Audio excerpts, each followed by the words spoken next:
Salut, c'est Clément de Mouvement Conscient.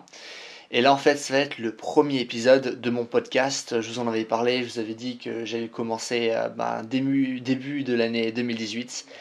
Et donc voilà, là c'est le cas. C'est un podcast où à chaque fois je compte ramener plein de personnes vraiment intéressantes qui vont vous dire des choses qui vont changer votre manière de voir le monde, votre manière de voir votre corps, votre manière de voir le sport, de voir le mouvement et toutes ces choses. Et là, c'est un invité spécial, c'est Alexis Santin, qui est une personne qui m'a beaucoup inspiré sur plein de choses, qui m'a apporté vraiment énormément d'idées.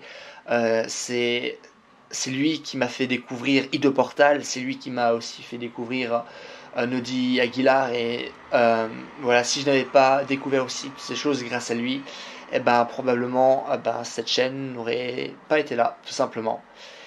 Et donc voilà, je vais vous faire maintenant écouter le podcast. Il dure 50 minutes, mais vraiment, ça vaut le coup. Il y a vraiment énormément de choses qui vont vous choquer. Vous allez apprendre vraiment des choses très très importantes. Là, on va parler de performance, comment augmenter sa performance. Lui, il travaille énormément avec le tennis, mais c'est des choses qu'on va pouvoir vraiment incorporer dans tous les sports, n'importe quelle pratique et aussi dans notre vie de manière générale. Et vraiment, vous allez apprendre des choses de ouf. Du coup, continuez à regarder ce podcast jusqu'à la fin. Ça vaut le coup. Et donc voilà, je vous laisse écouter ce podcast et passer un bon moment. Bonjour. Bonjour. Du coup, Alexis, en fait, la raison pourquoi je voulais absolument que tu parles sur ma chaîne, c'est que je pense que tu as genre énormément de choses à apporter et vraiment en si peu de temps, je pense que t'écouter ne serait-ce que 20 minutes peut avoir vraiment un impact hyper ouf, que ce soit vraiment après par rapport à mes abonnés, leur manière de pratiquer un sport, mais aussi d'appliquer ça aussi à un niveau plus général et même de l'appliquer dans leur vie, tu vois. Que même à essayer des choses dans le sport, ils se disent, waouh, j'essaie là, mais qu'est-ce qui se passe si maintenant je l'essaye à mon taf, si je l'essaye avec telle personne, ou etc. Et du coup, je pense que ça peut être ouf. Toi, tu es coach de vie, coach en développement personnel. Et ce qui est bien, c'est que tu as intégré toutes ces choses que tu as apprises et tu les as après intégrées au tennis. Et finalement, tu peux permettre à des gens de progresser, mais de façon phénoménale en tennis, sans jouer. Mhm. Et ça, c'est ouf. Ouais. Genre, comment progresser en un sport sans le pratiquer. Et d'appliquer en fait tout ce que tu as appris en dev perso, de ce qui est aussi par exemple la gestion d'émotions, de se prendre le temps de ressentir ce qui se passe à l'intérieur de nous et d'agir en fonction de ça. Et en fait, la première question du coup j'ai envie de te poser, c'est comment du coup progresser en tennis sans jouer au tennis. Ok. Juste donner un contexte par rapport à l'époque dans laquelle on vit. Euh, Julius Yego, c'est devenu champion du monde de javelot et vice-champion olympique, je crois. Ouais. Il a appris le lancer du javelot. Il est kényan. Il n'y a personne qui faisait du javelot dans son pays. Ils couraient tous. Il a appris sur YouTube. Après, bien sûr, il s'est entraîné, etc. Mais on vit une époque où, voilà, où des choses incroyables sont possibles. Et comment progresser au tennis sans jouer au tennis? Ouais. En tout cas, ouais, c'est ce que j'ai vu, ce que j'ai remarqué. Je vais donner quelques histoires, un peu pour expliquer comment c'est possible, quel est le contexte et pourquoi c'est possible et pourquoi les joueurs progressent plus en regardant une vidéo de 5 minutes qu'en jouant 2 heures ou même en jouant, je pense, l'équivalent de 20 heures en fait. Mhm. Déjà, j'en suis rendu compte parce que j'ai commencé à appliquer ces concepts de développement personnel ou de... première chose dont je parle, c'est la théorie des contraintes. C'est quelque chose qu'on applique dans la logistique, c'est-à-dire qu'il y a une contrainte, il y a un élément qui nous empêche de progresser, de passer un cap. Mhm. Et tant qu'on n'a pas réglé cette contrainte, eh ben, on est bloqué à un niveau. Et donc en fait dans l'industrie, on applique ça à tu dois produire par exemple, l'usine produit 100 objets à l'heure, mais elle est limitée à 100 objets à l'heure parce que dans l'usine, il y a une petite machine qui ne sa vitesse max, c'est 100. Toutes les autres, elles vont à 200, tu vois, de Ok, l'heure. ouais. Mais il y a une contrainte, c'est la petite machine qui va que à 100, 100 à l'heure. Ouais. Et une fois qu'on règle cette contrainte, boum, ok, on la passe, cette machine, on la passe à 250. Tout d'un coup, c'est les autres machines qui deviennent la contrainte. Et donc, on fait évoluer le système par rapport à ça. Et au tennis, en fait, je parle souvent de ça, théorie des contraintes, parce que les gens essaient de progresser un peu partout. Enfin, même pas forcément partout, ils sont bloqués dans des schémas. C'est-à-dire, par exemple, j'ai un mauvais revers, je vais l'éviter. Dès que je fais un entraînement ou que je fais un match d'entraînement, je sais que j'ai un mauvais revers, je suis pas à l'aise, donc je l'évite et je fais un coup droit. Du coup, je progresse pas en fait, parce que j'évite et je suis bloqué dans ça. Et en fait, par les vidéos, je donne la réflexion aux gens. Je leur pose des questions. Je leur dis, mais aujourd'hui, quelle est la contrainte numéro 1 qui vous empêche de passer un cap, de gagner à 2 ou 3 classements au-dessus? Les gens répondent et disent, ah ok, c'est par exemple le revers. D'accord, et c'est quoi dans le revers? La régularité. Ok. Et pourquoi tu t'entraînes pas que sur ça pendant les 3 ou 4 prochaines semaines, jusqu'à ce que ce soit l'élévation de ta contrainte emmène l'élévation de ton jeu et l'apparition ensuite d'une autre contrainte. Donc voilà un peu la base là-dessus. Et comment c'est possible? C'est parce que les gens tout d'un coup réfléchissent. Tout d'un coup, je leur dis pas accompagne ton geste. Je suis pas derrière eux, mais non, mais rentre plus dans la balle. Allez, engage-toi. Voilà. Tout ça, c'est assez pauvre en fait comme coaching, comparé à poser des questions et à ce que ce soit la personne elle-même qui trouve la réponse, s'analyse elle-même. Ils disent waouh, je faisais ça tout le temps, mais non, mais je vais arrêter de faire ça. À partir de maintenant, je vais faire ça. Ensuite, les gens vont sur le terrain, ils appliquent et ils progressent tout de suite. Et je l'ai vu, c'est quand moi j'appliquais ça, je progressais vite. Pour donner un peu pour expliquer, j'ai repris le tennis, j'avais joué un peu quand j'étais jeune, mais rien d'exceptionnel. Et j'ai tout de suite gagné 12 matchs d'affilée. Ensuite, j'ai continué à progresser.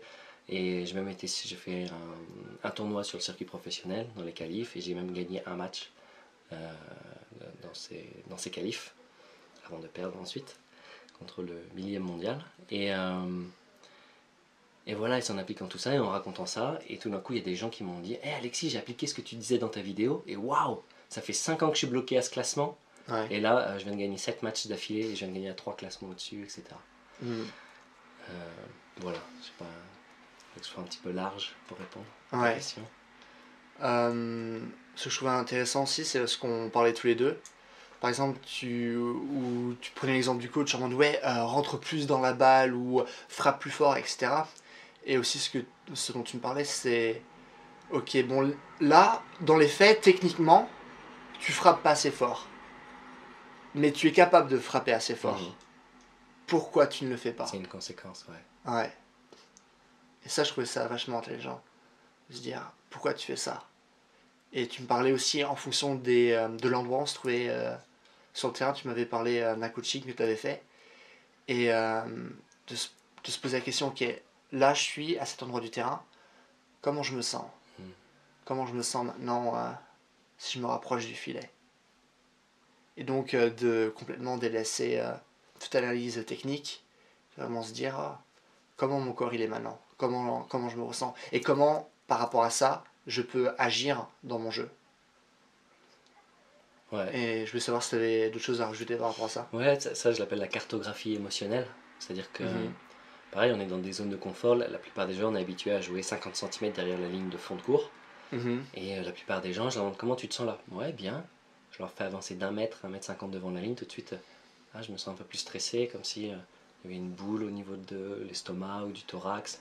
Quand ils arrivent au milieu du terrain, c'est là où, en général, pour la plupart des joueurs, il y a un peu le plus de panique. Après, à la volée, ils sont un peu plus habitués, parce que pareil, ils se sont beaucoup entraînés. Et donc, il y a beaucoup de joueurs qui vont être beaucoup frustrés. C'est très récurrent pour les tennisman. C'est ce qu'on appelle la zone de transition, ou la zone d'opportunité, c'est la zone du milieu. Où les joueurs sont bons, ils arrivent à avoir des balles courtes. Ils ont des balles courtes, des balles molles, des balles faciles, et ils foirent. Parce qu'en fait, on s'entraîne jamais, tout simplement.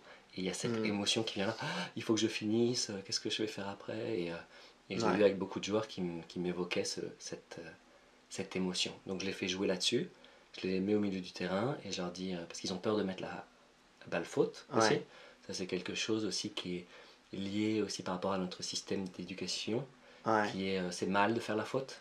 Carrément, on va mettre au stylo rouge que c'est faux, tu vois. Voilà aussi là où tu pars avec 20 sur 20, mais au fur et à mesure, tu as de plus en plus de fautes, tu vois. Plus tu essayes de faire des choses, plus c'est mal. Du coup, les gens ont beaucoup peur de faire la faute, et pour les sortir de ça, je les mets au milieu, je dis, sa première balle, je veux qu'elles aillent au-delà du grillage. Je veux que tu l'envoies dans la lune. Et les gens n'y arrivent pas, ils ont peur. Ils ont peur de perdre la balle, ils ont peur que je sais pas, la balle soit faute. Ils n'y arrivent pas les premières, mais envoie vraiment la balle. On s'en fout qu'elle sorte et qu'elle soit perdue, qu'elle aille dans la rivière. Envoie cette balle, libère-toi de cette peur, de cette contrainte qui t'empêche de te lâcher quand tu es au milieu du terrain et d'envoyer quelque chose de vrai, de puissant, qui est une expression pleine de toi à cet endroit-là, plutôt qu'une expression de toutes tes peurs et de toutes tes résistances. Et il faut que je la mette, sinon si je ne marque pas le point, je ne vais pas être aimé. Et je vais pas m'aimer et je vais me parler mal. Dans le tennis, on se parle très mal. On dit je suis nul, je suis mauvais, mais pourquoi je joue comme ça? C'est pas possible, c'est de la merde, fais chier, putain. Voilà ce qui se passe sur le terrain. Carrément, Je trouve que c'est vraiment un match de tennis, c'est ultra long. C'est pas ton sprint que tu vas faire genre en 10 secondes, où là t'es complètement concentré. En tennis, ça va se jouer sur plusieurs heures. Et de rester focalisé et de pas partir avec tes pensées en mode ah putain j'ai fait ça, ah putain il y a ça, putain il y a ça, c'est beaucoup plus dur que dans d'autres sports. Et ce qui est intéressant c'est que tu disais ne pas jouer dans la pleine expression par exemple de tes peurs, tu vois. Ça c'est intéressant parce que moi je crois au déterminisme, c'est-à-dire que chaque chose que tu fais c'est par rapport à ce qui s'est passé par exemple lors de ton enfance, ta socialisation, la manière dont tu as éduqué, parce que si tu n'acceptes pas toutes les valeurs qu'on te donne parce que tu es gosse, et ben tu survis pas. Tu as besoin de ces valeurs pour survivre. Et du coup, tu vas prendre toutes ces informations, mais ça va être tellement ancré en toi que plus tard, tu pourras plus t'en défaire. Et du coup, par rapport à ce que tu auras appris, et ben en mode automatique, tu réagiras à certains stimulus. Et quelle est la différence entre le joueur du déterminisme et le joueur libre? Et comment on arrive justement à être un joueur libre? Cool, c'est une bonne question. C'est justement l'objet d'une réflexion et d'un programme que je veux faire. Le tennisman libre, ou comment jouer pour un tennis libre. Pour libérer les joueurs de tout ça, quoi, de tout le conditionnement. Donc la question c'est quelle est la différence, ou comment créer un joueur libre, ou, les deux quoi. Déjà je vais faire un petit distinguo sur les coachs par exemple. Par exemple quand tu es coach si tu es coach et que tu le veux plus que l'autre, que ton joueur, il y a un problème, parce que tu vas t'énerver en tant que coach. C'est-à-dire si le coach dit bon bah aujourd'hui on va faire ça, on va travailler revers, et où on va faire gauche-droite par exemple, et si le joueur fait la faute, je vais m'énerver. Parce que c'est moi qui ai décidé, c'était mon idée. Il fait, ouais, mais putain, qu'est-ce que t'y arrives pas aujourd'hui, tout ça. Allez, non, mais qu'est-ce qui se passe aujourd'hui? Et je vais me mettre en colère parce qu'il n'y arrive pas. Et on le voit, les coachs sur le terrain, des fois se mettre en colère, ou ils vont mal parler. Parce qu'en fait, comme c'est leur idée, ils sont attachés à cette idée et ils vont s'énerver. Ça n'a rien à voir avec leur personnalité ou autre. Mais c'est vraiment je suis attaché à cette idée j'ai décidé que l'entraînement, ce sera ça aujourd'hui. Contrairement à partir du moment où, dès qu'ils ont 12 ans, ils comprennent très bien, même un peu avant, ça dépend de leur développement, mais à 12 ans, ils savent très bien ce qu'ils doivent faire sur un terrain de tennis, qu'est-ce qui les empêche de progresser. Et donc, ok, selon toi, qu'est-ce qui t'empêche de passer un cap? Aujourd'hui, on a 1 heure pour travailler ensemble. Qu'est-ce qui ferait que pendant cette heure, ce soit la plus utile, la plus puissante? Dans 1 an, tu m'en parles encore que cet entraînement a été le plus bénéfique pour toi. Et je sais pas, il va me dire, ok, par exemple, travaille bien plier les jambes sur le revers. Ok, très bien. Et on met ça en place. Et tout d'un coup, c'est lui qui est engagé. C'est l'enfant, c'est l'élève, c'est le joueur. Il est pleinement engagé. C'est lui qui a décidé. Ah ouais, je vais plier les jambes. Si j'arrivais en disant, aujourd'hui on va plier les jambes, le joueur en face il va faire la gueule. Putain, fais chier, plier les jambes, je m'en fous. Par contre, si on fait questionner le joueur, ou si je suis joueur, tu me questionnes et que je viens avec, il faut que je plie plus les jambes, tout d'un coup c'est mon idée. Et moi je vais je vais être beaucoup plus motivé. Et c'est pour ça aussi qu'il y a beaucoup de joueurs qui arrêtent pour le tennis vers 15 ans, 16 ans, parce que le style d'éducation ne fonctionne pas. Et d'ailleurs, pour la même chose par rapport, c'est que moi j'ai remarqué, je regardais un texte que j'avais écrit récemment, c'était... en fait, j'ai arrêté d'apprendre à 12 ans. De 12 à 25 ans, j'ai arrêté d'apprendre. J'étais sous le poids de l'éducation et nationale, ce qu'il fallait apprendre, il faut que tu lises ces romans. Alors qu'à 12 ans, je lisais l'expansion, les cours de bourse, j'étais intéressé, je lisais les livres, les how-to, les livres comme comment construire des cabanes, ces choses-là. Et apparemment, c'était mal, il fallait pas lire ça, il y a cette curiosité naturelle de l'enfant de savoir, comment on fait, pourquoi c'est chaud ça, et c'est des questions profondes, philosophiques, machin, mais on ne sait pas répondre. Non, mais ça nous intéresse pas. Par contre, je veux que tu saches écrire qu'est-ce que c'est qu'un épithète et tout ça. Et l'enfant, du coup, il tire la gueule, il fait mais moi je veux savoir pourquoi les photons, il y a un transfert de thermo-énergie, je sais pas quoi, etc. Et cette curiosité naturelle qui est éteinte. Et voilà, je pense que tout ça est créé, cet état de passivité, où on va demander aussi au coach la réponse à l'autre, est créé par ce système-là. Du coup, j'ai l'impression que je me suis un peu perdu dans la réponse. Donc la question, c'est comment jouer un tennis libre ou comment... déjà, c'est quelle était la différence et après, comment. Et du coup, tu disais que tu voulais commencer par les actions des deux coachs. La différence, on va le voir dans les joueurs, dans leur langage corporel, en fait. On va voir dans les mouvements s'ils sont libérés ou pas. Les tennisman, il y a beaucoup de tennisman qui vont avoir un mauvais classement, mais même s'ils prennent des heures de tennis, tu te dis, grâce à la tactique ou un peu le mental, ils vont gagner un classement ou deux. Mais avec cette technique qui est basée sur... même s'ils prennent des cours de technique, ça marche pas, parce que leur geste est contraint. Leur geste, tu sens que c'est pas libre. Ils vont frapper de manière étriquée, de manière contrainte dans leur mouvement. C'est pour ça que je leur dis aussi, c'est une conférence que j'avais donnée lors d'une online tennis summit, c'était une conférence en anglais avec plein de coachs de toute la planète, et je parlais justement de comment les traumas nous empêchaient, comme c'était quelque chose sur la technique, comment les traumas nous empêchaient de jouer librement dans nos mouvements. Parce qu'on va avoir peur et on a peur de libérer complètement son bras comme Roger Federer peut le faire. Voilà, c'est d'une grande fluidité. Et les autres joueurs, les joueurs un peu amateurs, vont être beaucoup plus limités. Et on le voit chez les jeunes joueurs qui sont bons, chez les jeunes joueurs, s'ils continuent comme ça.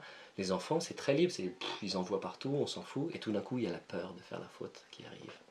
Et toutes ces choses qui viennent contraindre le mouvement. Donc la différence entre un tennisman, on va dire, libre et un tennisman issu du déterminisme, qui ne s'est pas encore libéré, va se voir dans la fluidité des mouvements. Beaucoup dans la fluidité des mouvements.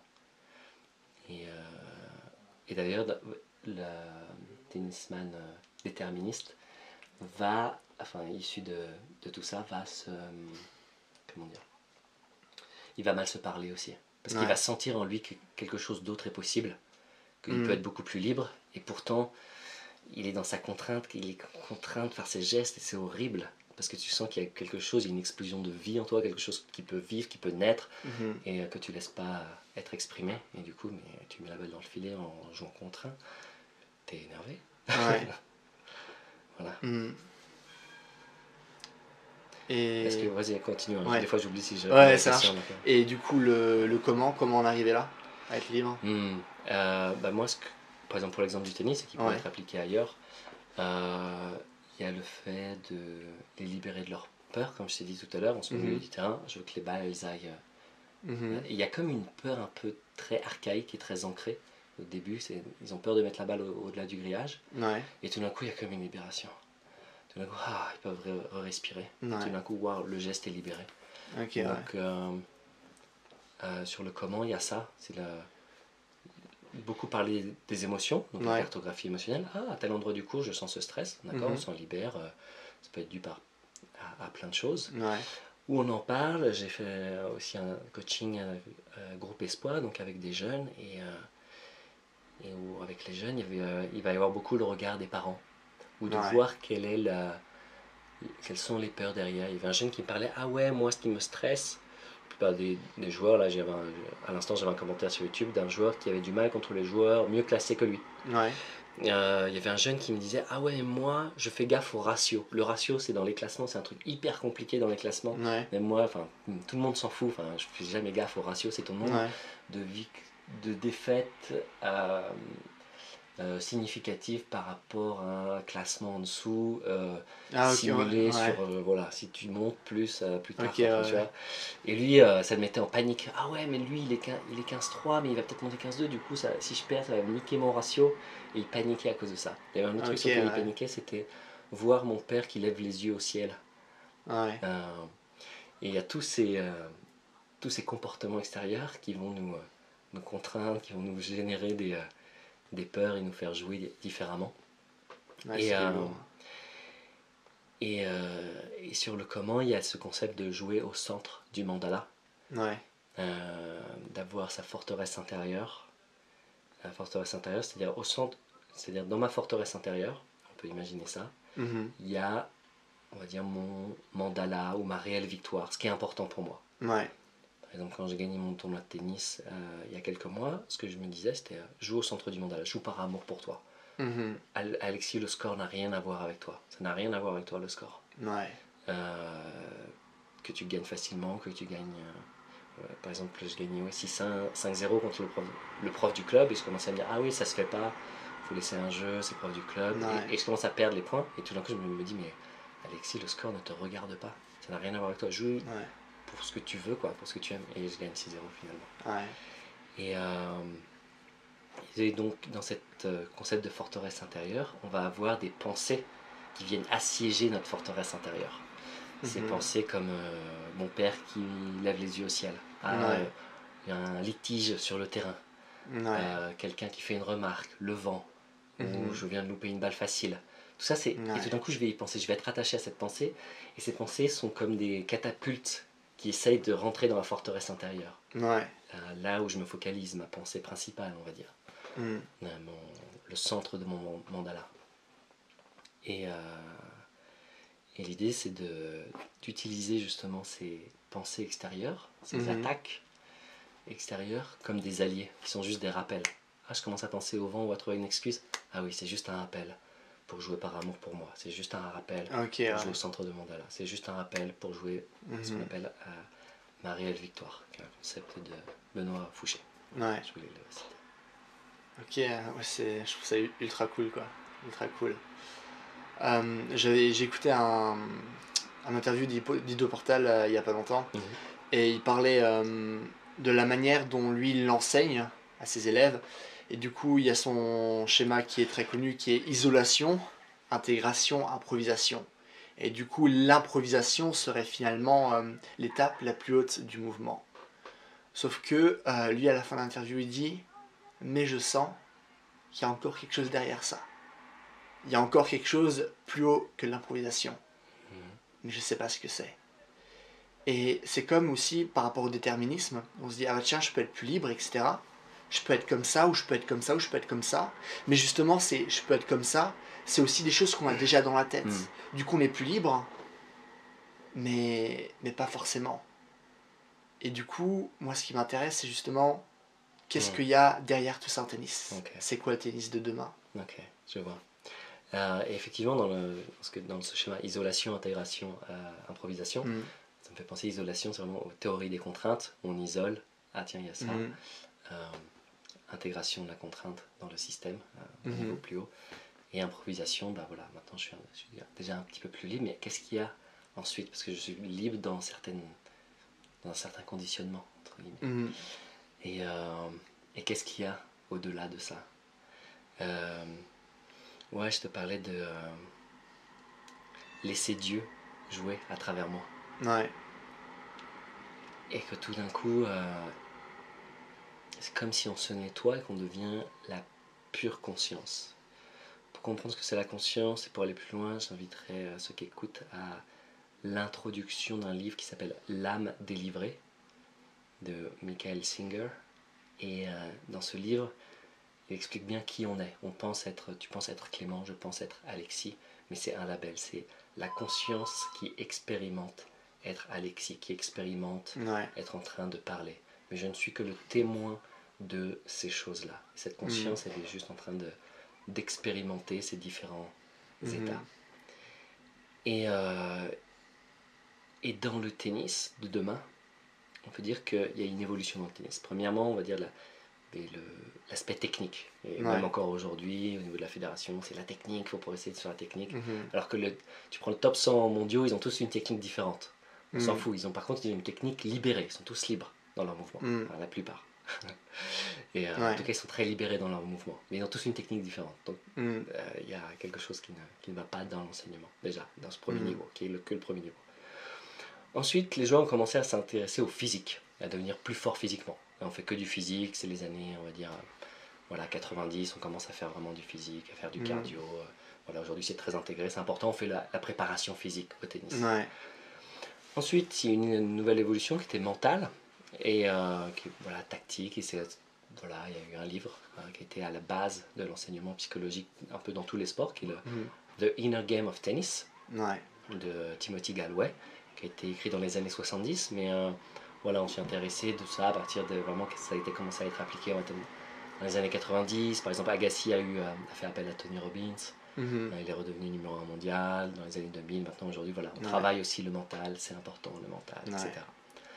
Ensuite, il y a une autre évolution qui va être, je pense en ce moment, qui a lieu un peu, c'est l'évolution, on va dire, émotionnelle. C'est-à-dire comment se libérer de ses traumas, de ses émotions, pourquoi je réagis avec de la colère, qu'est-ce qui se passe. Vraiment un travail en profondeur au niveau de la colère, des émotions, de la respiration, de la frustration. Qu'est-ce que ça dit de moi, de mon miroir, pourquoi ça m'énerve, pourquoi il se passe telle chose. En fait, il y a une intelligence, c'est-à-dire que si je commence à jouer mal dans un tournoi, ou que je commence à mon coup droit j'arrive pas plus à frapper un coup droit, il y a une intelligence dans ce mouvement. Je parlais de ça avec John Thompson, qui est le fondateur de Circling Europe et qui était un ancien aussi créateur il avait une académie de tennis. Il expliquait qu'à 15 ans, il jouait très bien, et à 15 ans, tout d'un coup, il n'arrivait plus à faire un coup droit, quoi. Et en parlant, il dit ouais, c'est parce que à ce moment-là, on était en tournée, c'est un anglais, il disait on était en France et je me rappelle, j'aimais pas l'ambiance, j'étais pas bien, et tout d'un coup, son coup droit, il y a une intelligence dans ça. Donc là, on est aussi dans une phase où il y a plein de gens qui s'intéressent à tout ce qui est émotionnel, à la psychologie, à développement personnel, on va dire. Et ensuite, on va dire le tennis du futur. C'est la spiritualité. C'est-à-dire qu'on a grandi sur ces différents niveaux, physique, mental, émotionnel. Et maintenant, le niveau, on va dire, ultime, ça va être le niveau spirituel. De base, le niveau spirituel va être ce concept de pourquoi je joue, qu'est-ce qui est important pour moi. Mais si on va plus loin dans ce niveau spirituel, on peut comprendre cet état de conscience. Il y a un livre qui s'appelle Integral Tennis, je crois, ou Consciousness Tennis. Il parle justement de cette révolution de ne plus regarder la balle. C'est-à-dire on nous apprend à regarder la balle et en fait tu regardes plus la balle. Tu te concentres juste sur le point d'impact futur. Donc c'est-à-dire que tu es juste dans l'instant présent. La balle qui est en face, qui bascule, est juste présente le passé. Tu vois. Et toi qui bouges, dans la balle c'est le futur, toi qui bouges c'est le passé. Et bref, on se rencontre au point d'impact qui est l'instant présent. Et il y a cette dimension spirituelle où tu rentres justement dans la zone grâce à ça, parce que tu te détaches du résultat, tu prends juste plaisir à frapper dans la balle. Et dans la spiritualité, il y a un autre niveau qui est le fait de laisser Dieu jouer à travers moi. C'est-à-dire que je suis lavé de mes conditionnements et je fais ce qui est dicté par cette, une pulsion intérieure, quelque chose d'indescriptible. Par exemple, c'est juste naturel, c'est fluide et c'est quelque chose qui, par exemple, quand on écrit ou quand on est dans on écrit, on est dans le flow, on fait quelque chose, on est dans le flow, il y a ça qui vient naturellement. Carrément, Et j'ai pu l'expérimenter plusieurs fois et quand je jouais, c'était waouh, je suis capable de faire ça. Mais tout de suite, il y a le mental qui vient, qui dit waouh, si je suis capable de faire ça, mais attends, mais je vais carrément aller sur le circuit pro. Attends, mais c'est fou, j'ai gagné plein de tournois. Et tout d'un coup, c'est mon mental qui redevient, qui fait je vais utiliser le spirituel ou je vais utiliser Dieu ou la conscience, peu importe le nom qu'on donne, pour bien mon ego, mon truc. C'est ce qui m'arrivait quand j'ai gagné le tournoi de tennis. Tout de suite, je fais c'est cool, j'ai fait une technique.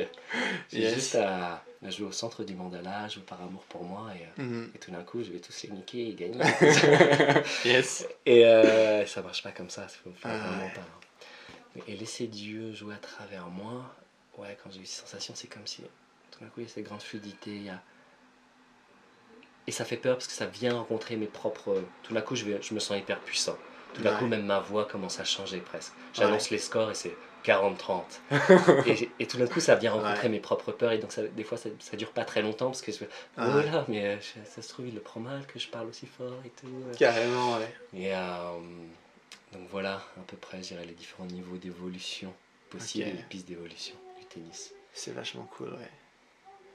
Parce que la différence entre ce que tu me dis toi et ce que j'ai par exemple appris en STAPS, dans mes cours d'optimisation de la performance, c'est ok, ben tiens, il y a les facteurs anatomiques, physiologiques, de ça on va en tirer les facteurs de biomécanique, d'entraînement, etc. Et ok, à partir de ce truc-là, qu'est-ce qu'on peut rajouter de plus?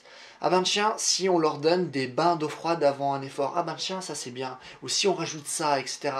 Ou ça encore, si on rajoute. Ce qui est marrant, c'est que toi, au lieu de rajouter et d'essayer d'aller dans le plus, encore aller après, tu vas vers l'arrière en fait. Ok, il y a l'action, vu qu'en STAPS, ça commence par l'action. Et toi, tu es en mode, ok, il y a l'action, qu'est-ce qu'il y a avant l'action? Ah, il y a tous mes schémas récurrents. Ok, du coup, ça veut dire que si je travaille mes schémas récurrents, je travaille du coup la prochaine étape qui va être l'action. Intéressant. Qu'est-ce qu'il y a avant les schémas récurrents? Est-ce que je suis quelqu'un d'autre? Enfin, est-ce que je suis quelqu'un derrière ces schémas récurrents? Ah ouais, tiens, ce serait marrant d'explorer ça. Comme ça, tu bosses les schémas récurrents et comme ça, tu bosses l'action. Et après, il y a tout qui entre en chaîne, quoi. Et tu fais bouger donc l'extérieur du mandala. Ouais. Pour reprendre, comme je vous ai cité, ce concept du centre du mandala, c'est un de mes coachs un peu spirituels qui parlait de ça et qui me disait oui, dans la vie, on essaye de changer l'extérieur du mandala. Je veux être plus riche, je veux gagner au tennis, là c'est facile, il y a ce classement, je vais gagner en tournoi, je vais être aimé si je fais ça. Et d'obtenir de l'extérieur du mandala quelque chose pour remplir quelque chose en moi, obtenir de l'amour ici. Ah ouais, si je gagne, je vais être aimé par mes parents. Ah ouais, si je gagne, dans mon club, je vais être respecté. Et ça va me remplir un peu d'amour que je cherche. Je cherche constamment à l'extérieur de l'amour pour me remplir. Alors que si c'est un mouvement intérieur, c'est-à-dire que je me nourris au centre du mandala, c'est je m'aime pour moi, tout d'un coup, j'ai plus ces trous. Et j'ai plus besoin d'aller à l'extérieur. Carrément. Pour chercher, ah ouais, mais je vais être enfin aimé. Et tout d'un coup, je peux être la pleine expression de moi. Et je peux être effectivement beaucoup plus simplifié. J'ai plus besoin de penser qu'il faut que je plie mes genoux, que je dois avoir ma prise comme ça. Voilà. Ouais, le coup de la prise. Parce qu'il y a des vidéos sur YouTube sur quelle est la prise exacte de Federer, etc.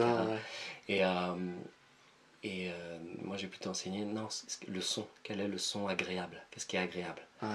Et comme on est tellement focalisé sur il faut que la balle rentre dedans, du coup ça nous bloque. On accepte, et pareil c'est un peu une métaphore pour la vie, c'est-à-dire qu'on accepte mal jouer ou que ce soit pas très agréable, et que ce ne soit pas l'expression pleine de notre potentiel pour que la balle puisse rentrer dans le court, pour qu'on puisse faire partie du cadre. Exactement, ouais. Alors que si on démarrait plutôt de l'inverse, c'est-à-dire balance quelque chose au-delà du grillage, waouh, mais là quand j'ai frappé, ok c'est au-delà du grillage, mais quand j'ai frappé c'était bon, quoi, c'était agréable, c'était au milieu, c'était centré, j'ai tout lâché, je me suis pas limité. Ok, on part de là et maintenant on va juste calibrer un petit peu pour que la trajectoire corresponde un peu plus au terrain. Et de toute façon avec les raquettes d'aujourd'hui, les balles, quand tu frappes pleinement, la balle fait une certaine distance et voilà, au fur et à mesure, tu as calibré il y a des automatismes et ça rentre dedans. Mais de partir plutôt de ça, plutôt que de il faut qu'elle rentre dans la balle, et je limite l'expression de ce que je suis. Carrément, ouais. C'est ouf parce que là on parle de tennis, mais ça tu l'appliques à tous les sports, quoi. Et même plus loin, c'est que tu peux l'appliquer à n'importe quelle pratique. C'est que généralement, la manière dont tu fais une chose, c'est la manière dont tu fais la plupart des choses. Et la manière dont tu mènes ta vie, ça va être sur plein d'aspects la manière dont tu vas jouer au tennis, dont tu vas faire notre sport, etc. Et donc de bosser sur soi, bosser sur ses schémas récurrents, et ben c'est ouf quoi pour sa pratique. Et genre pour moi c'est genre ultra ouf. J'espère que les gens qui écouteront ça se diront aussi oh putain c'est incroyable parce que ouais, pour toi qu'est-ce qui résonne, et aussi j'aurais posé la question aux gens, en écoutant ça, qu'est-ce qui se se disent par rapport à leur pratique, comment ils se limitent. Par exemple, là, quand tu évoques ça, je me dis, ah oui, je me rappelle quand je me limitais au service. Parce que je peux servir fort. Mais je faisais en sorte de ne pas servir fort. Je me rappelle jusqu'au jour où tout d'un coup, il y a un gars sur le terrain, je suis en match, je suis en train de galérer contre un gars. Je galère, je ne sers pas fort, enfin je me limite en fait. Et il y a un gars à côté qui vient et qui balance des bourrins au service et qui joue à côté.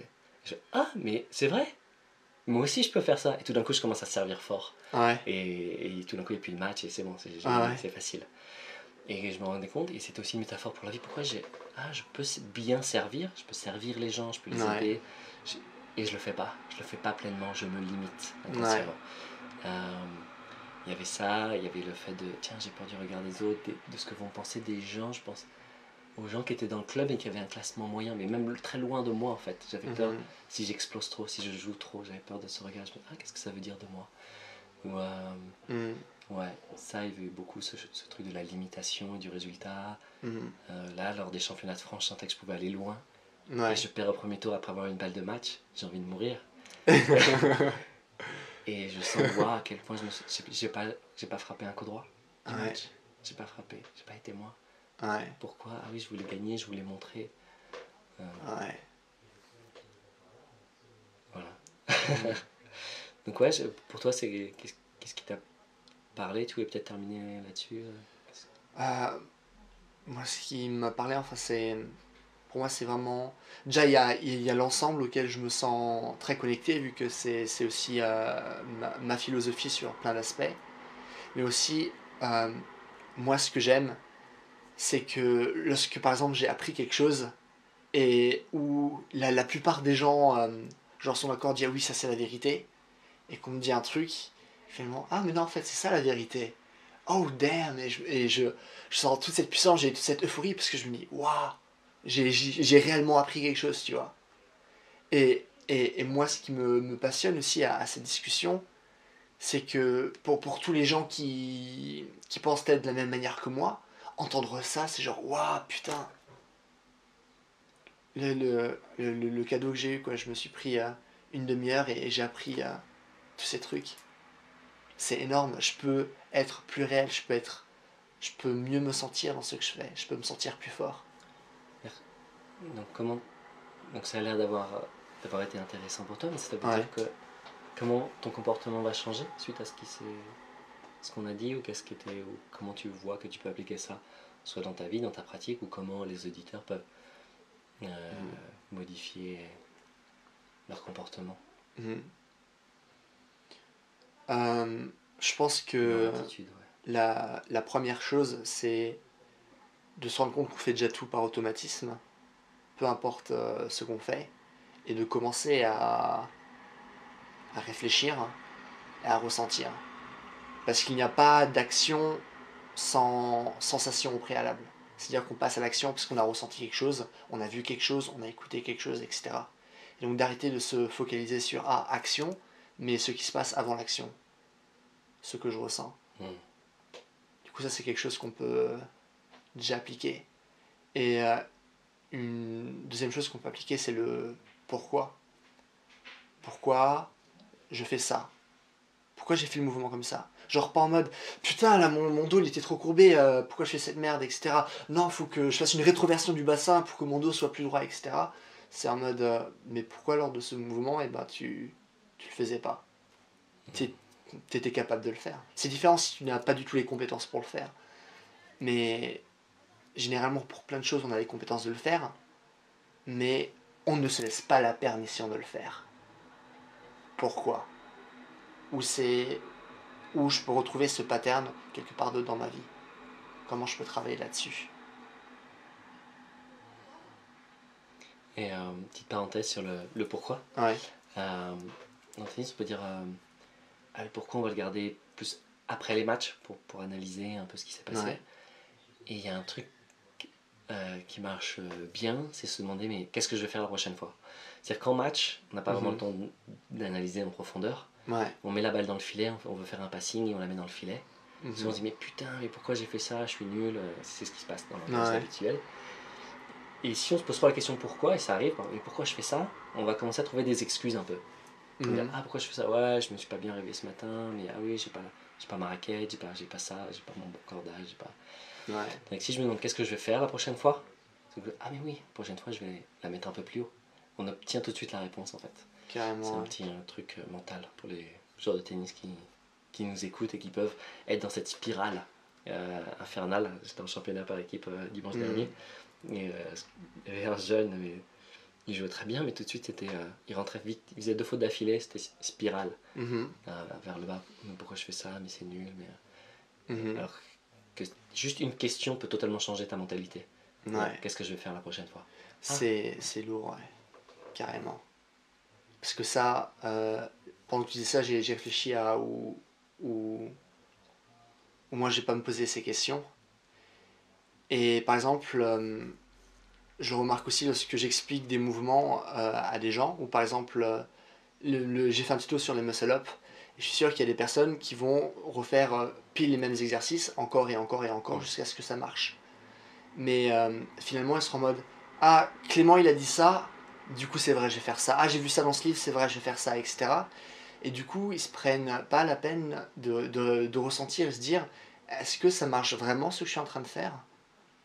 Et du coup, ils se disent, ah ben, à la prochaine séance, bah, je referai le même exercice. Est-ce que tu as réellement besoin de refaire le même exercice la prochaine séance? Ou tu vas à ta séance de tennis, tu te fais coacher, et bah, tu rentres chez toi, bah, voilà, tu mènes ta vie, le lendemain matin, bah, tu revas au même cours, et tu refais ta séance, et ainsi de suite, et ainsi de suite. Et moi, ça, je me souviens, par exemple, lorsque j'étais au collège, je faisais du tennis à l'UNSS, et c'est toujours en mode comme ça. Et je voulais progresser, mais je suis en mode, bah, je progresserai bah, la prochaine séance où je ferai encore plus de tennis. À force de faire plus de tennis, encore et encore, je deviendrai meilleur. Mais je me suis jamais posé la question, bah, qu'est-ce que je peux faire mieux la prochaine fois? C'est juste en mode automatisme, je le refais, quoi, encore et encore et encore, et un jour, cool, ça va être bon. Et pourtant, c'est une question si simple. Et ça encore, je trouve ça ouf. Genre juste une question si simple, ok, je ferai quoi demain?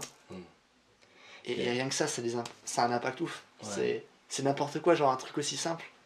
Et ouais, dans la même énergie, il y a ce joueur avant d'entrer sur le terrain, ou avant de commencer quoi que ce soit, c'est pourquoi on est sur le terrain aujourd'hui? Ah ouais, lourd. Qu'est-ce qu'on... Lourd. Qu'est-ce qu'on vient faire aujourd'hui? Est-ce qu'on vient juste taper entre copains et se faire plaisir et on s'en fout? Ou est-ce qu'on vient progresser sur telle chose? Est-ce qu'on vient exprimer la pleine dimension de nos capacités physiques, émotionnelles et mentales? Est-ce qu'on vient progresser sur le deuxième service quand ça fait avantage ou sur le côté gauche? Pourquoi je suis sur le terrain aujourd'hui, quoi? Qu'est-ce que je fais? Ah bah je sais pas, tous les mercredis 17h30 c'est exactement ça, ouais. C'est ouf, ouais. Ma mère m'a déposé. Ouais, bah non, je joue avec un copain, ça me fait plaisir. Ouais. Non, si t'es dans cette démarche de progression, c'est pourquoi je rentre sur le terrain aujourd'hui. Ouais. Good shit. Yes. Bah écoute Alexis, merci beaucoup pour toutes ces infos. Genre Avec plaisir. pour moi, c'était ouf. Enfin surtout les 2 trucs que tu as rajoutés à la fin. Vu que ceux qu'on avait discuté en début, ça m'a fait super bien de les réécouter. Mais du coup on en avait déjà parlé, il y a des choses que j'avais déjà parlé sur ma chaîne. Mais là, par rapport aux 2 dernières questions qu'on se pose, qu'est-ce que je peux faire le lendemain? Ou pourquoi je suis ici? Ben, c'est ouf quoi. Si simple, mais tellement de résultats par derrière. Et pourtant ça, lorsque j'étais en STAPS, on me le posait pas comme question, tu vois ce que je veux dire? Ou même moi, par exemple, en STAPS, ce que j'entraînais là en escalade, je posais pas ce genre de questions. J'étais en mode, bon ben, aujourd'hui j'ai décidé de faire ça, du coup vous allez faire votre galère, vous allez le faire. That's it. Et s'il y a des gens qui posent des questions, écoute, j'ai fait STAPS, c'est mon entraîneur, toi tu fais ce que je te dis, tu vois. Et putain, c'est juste ouf de rien que de questionner, quoi. C'est une chose. J'ai fait une formation pour les coachs de tennis, justement. Et ah oui, je m'en souviens.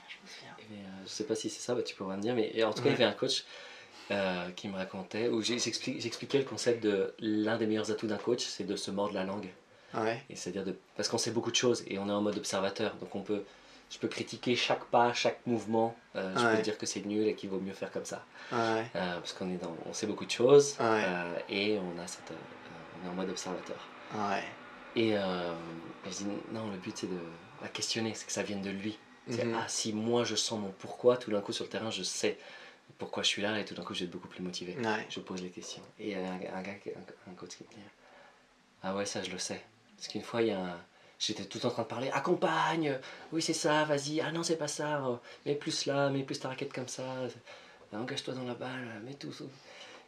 Et là mon gars il m'a dit attends, comment il s'appelait déjà ce coach, je sais plus, je vais dire Thierry. Donc Thierry c'est le nom du coach et son élève qui dit qui était plus âgé quoi, qui avait 30-40, il fait Thierry, tu peux fermer ta gueule s'il te plaît. Yes. Parce que c'est chiant d'avoir un gars qui te dit que tout ce que tu fais c'est nul. Carrément. Ou que tu pourrais faire mieux. Et que ce jour-là, qu'il a compris, que tout d'un coup, si la motivation elle vient de l'autre, et elle se fait notamment par le questionnement, Ouais. La séance est totalement différente. Quoi. Carrément, ouais. Carrément.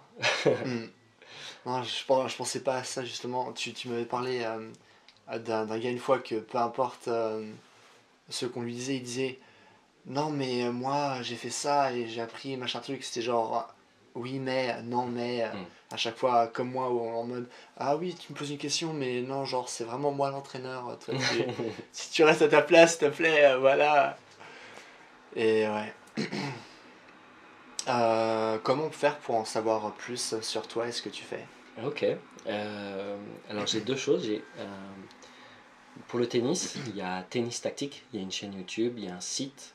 Je conseille, je communique plus par email et par vidéo YouTube. Ouais. Donc par email, c'est le texte où je vais vous tenir au courant, donc c'est peut-être le mieux par email. Donc allez sur Tennis Tactique, tapez ça dans Google, vous trouverez. Abonnez-vous sur YouTube et voilà, il y a pas mal de vidéos. Je fais une série de secrets de tennisman, il y en a 50 sur toute la philosophie, tout ça, et après il y a des formations. Voilà pour le tennis, où ça change vraiment de perspective, parce que moi je viens pas du monde du tennis, du brevet d'état de tennis. Ouais. Et je veux pas le passer parce que je veux pas être bloqué dans ce conditionnement aussi. Parce que des profs qui ont le brevet d'état, il y en a des milliers. Et ils sont issus de la même formation. Moi je fais plein d'autres formations différentes. Tous les mois je suis parti quelque part. Voilà, pas que des formations de tennis comme la plupart des coachs. Non, voilà, je vais refaire un week-end sur la respiration, je fais plein de thérapies différentes. Et voilà pour le tennis. Et j'ai un site qui s'appelle Nouvel Homme, ça c'est plus sur le développement humain. Et donc je venais de là et c'est comme ça que je l'ai appliqué ensuite au tennis. Pareil, il y a une chaîne YouTube où j'explique ça. Aujourd'hui d'ailleurs, j'ai vu qu'on avait atteint aujourd'hui ou hier les 50 000 abonnés, c'est cool.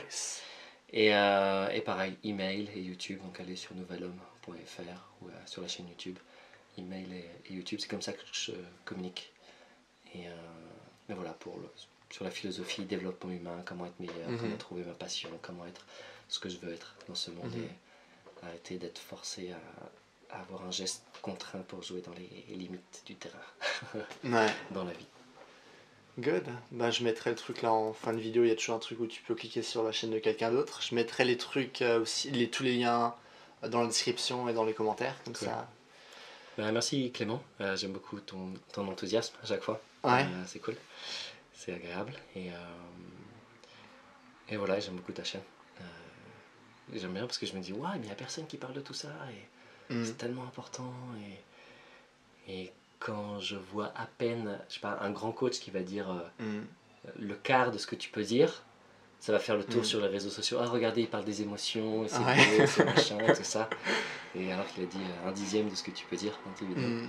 Et voilà. Donc, super. Ça fait plaisir, merci. Et merci beaucoup à toi, déjà d'avoir donné tout ce contenu qui est ouf. Et je compte faire une intro spéciale pour ça où j'expliquerai d'autres choses encore. Mais juste pour dire, enfin, c'est grâce à toi que j'ai découvert aussi Ido Portal, Nedi Aguilar aussi. C'est des choses qui m'ont énormément impacté. Et tout ce que tu m'as dit, que ce soit par rapport à tennis tactique et du coup par rapport au monde de sport, mais aussi en dehors, m'ont vraiment énormément impacté dans la vie. Et ça, je trouve ça vraiment génial. et je lis énormément de choses, je regarde plein de choses sur internet ou quoi que ce soit, et du coup je ressens vraiment beaucoup de gratitude et j'arrive vraiment à voir le cadeau que c'est lorsqu'une personne peut m'apporter tellement de choses. Et du coup, voilà, merci. J'espère que les gens qui feront tout autant ce dont on a parlé aujourd'hui. Cool. Je sens que ça... Ok, ça me fait plaisir. Ça ouvre mon cœur. Je me sens... je me sens très émotionné, comme on dit. Non. Ouais, je sens que ça me fait plaisir. C'est une vague de chaleur. Donc, cool. Merci. Cool. Bon, ben, bonne soirée tout le monde. Bye. Ciao.